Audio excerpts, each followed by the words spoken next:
بعض اوقات ہمیں یوں لگتا ہے کہ ہم بنا قصور کے توڑے جا رہے ہیں۔ جتنا سہ رہے ہیں اتنی مشکلات بڑھ رہی ہیں، تکلیف بڑھ رہی ہے، اذیت بڑھتی جا رہی ہے۔ جتنا اللہ کی جانب بڑھ رہے ہیں اتنا ہمارا راستہ مشکل ہوتا جا رہا ہے۔ ہم جتنا اس سے مانگ رہے ہیں، اپنی خواہشات کے لیے ہاتھ پھیلا رہے ہیں، ہماری دعاؤں میں اٹھنے والے ہاتھ اور ہماری اپنی خواہشات کو پورا کرنے کے لیے محنت اور کوشش سب ضائع جا رہی ہے، کیونکہ ہماری کچھ خواہشات بہت زیادہ چاہنے کے باوجود جب پوری نہیں ہوتی اور وہی خواہش ہمارے ارد گرد کے لوگوں کی ہم جب پورا ہوتے دیکھتے ہیں تو ہمیں یہ محسوس ہونے لگتا ہے کہ جو دوسروں کو مل گیا وہ اتنی آسانی سے ہمیں کیوں نہیں ملا۔ اس کی وجہ یہ ہے کہ ہماری خواہشات کی کوئی حد نہیں ہے۔ ہم جو یہ کہتے ہیں کہ لوگ ہم سے راضی نہیں ہوتے، تو اصل میں تو ہم اپنے رب سے بھی راضی نہیں ہوتے۔ ہمیں بہت ساری نعمتیں وہ عطا بھی کر دے، تب بھی ہمارا کوئی کاش رہ ہی جاتا ہے، اور ہم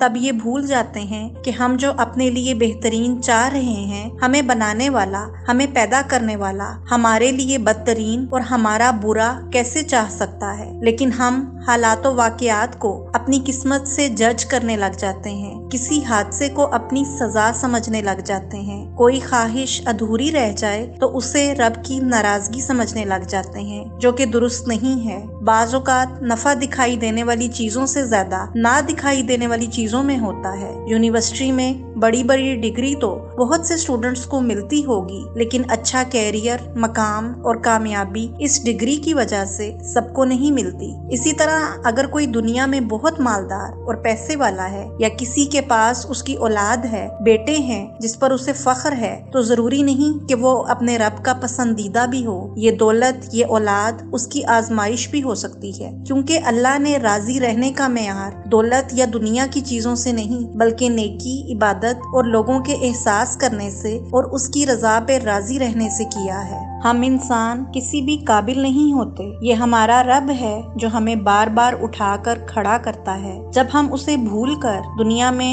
اس کی لذتوں میں یا موبائل پر اسے اور اپنی آخرت بھول کر اپنا وقت ضائع کر رہے ہوتے ہیں، تب وہ ہمارے ان سارے عیبوں پر پردہ ڈال کر لوگوں میں ہمیں عزت دیتا ہے۔ جب ہم کچھ مانگنے کے لیے دنیا والوں کی رو رو کر منتیں کر رہے ہوتے ہیں اور اللہ کو سب سے آخری اور سب سے بعد کا سہارا سمجھتے ہیں، تب وہ ہمیں اسی دنیا کے ہاتھوں توڑ کر انہی لوگوں کے ہاتھوں دھتکارنے اور نظریں پھیر لینے پر اپنی یاد دلاتا ہے، تاکہ تم اس کے آگے رو لو، اس کے آگے جھکو، اور جب تمہیں کوئی خواہش بہت زیادہ پیاس کی طرح ستائے تو تمہیں اس کی ذات ہی سکون دے سکے، تمہاری پیاس بجھا سکے اور تمہیں یہ یقین دلا سکے کہ تمہارا آنے والا وقت بہتر نہیں بلکہ بہت بہترین ہوگا۔ بالکل ایسا ہی یقین جیسا یقین تمہیں دن کے بعد رات آنے پر اور رات کے بعد اگلے دن کا سورج چڑھنے پر ہے۔ یہ یقین تمہاری ہر نہ پوری ہونے والی خواہش پر زخم پہ مرہم کی طرح اثر کرے گا، کیونکہ تم اس کی مصلحتوں کو